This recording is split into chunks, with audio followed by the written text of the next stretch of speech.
দুর্গম পাহাড়ি এলাকার ধ্বংসস্তূপের ভেতর থেকে তুলে আনা হচ্ছে ইরানের প্রেসিডেন্ট ইব্রাহিম রাইসি, পররাষ্ট্রমন্ত্রী আমির আবদুল্লাহিয়ান সহ হেলিকপ্টার দুর্ঘটনায় নিহত সব আরোহীর মরদেহ।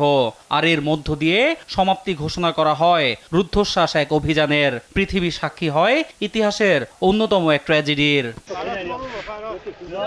এর আগে ইরানের পূর্ব আজারবাইজান প্রদেশে হেলিকপ্টার বিধ্বস্তের ঘটনায় প্রেসিডেন্ট রাইসি সহ 9 আরোহীর সন্ধানে সোমবার সর্বশক্তি দিয়ে অভিযানে নামে উদ্ধারকারী দল। বিধ্বস্ত হেলিকপ্টারের সন্ধান মেলে সেখানকার দুর্গম পাহাড়ি এলাকায়।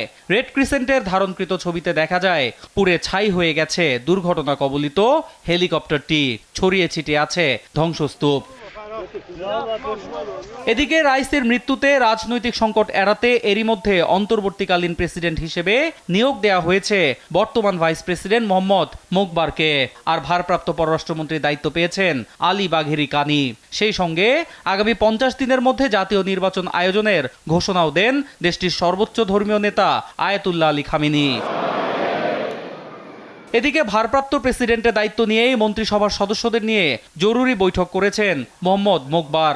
এ সময় জাতির এমন ক্রান্তি লগ্নে ধৈর্য ধারণের আহ্বানের পাশাপাশি দুর্ঘটনায় নিহতদের প্রতি গভীর শোক জানান ভারপ্রাপ্ত প্রেসিডেন্ট। এটি আমাদের সবার জন্য অত্যন্ত দুঃখজনক ও মর্মান্তিক একটি ঘটনা। তবে জনগণের স্বার্থে আমাদের কোনো কাজে যেন ব্যাঘাত না ঘটে সেদিকে লক্ষ্য রাখতে হবে। সবার সম্মিলিত প্রচেষ্টায় দেশকে এগিয়ে নিয়ে যেতে হবে।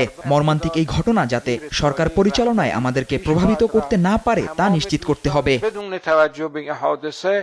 এদিকে ইরানের প্রেসিডেন্ট ইব্রাহিম রাইসির দাফন মঙ্গলবার তাবরিজে অনুষ্ঠিত হবে বলে জানিয়েছে দেশটির সংবাদ মাধ্যম। প্রেসিডেন্টের পাশাপাশি দুর্ঘটনায় নিহত তার অন্যান্য সফরসঙ্গীর দাফনও সেখানে হবে বলে জানা গেছে। তার আগে মরদেহগুলো তাবরিজের ফরেনসিক বিভাগে রাখা হবে। এরই মধ্যে দেশটিতে 5 দিনের জাতীয় শোক ঘোষণা করেছেন ইরানের সর্বোচ্চ ধর্মীয় নেতা।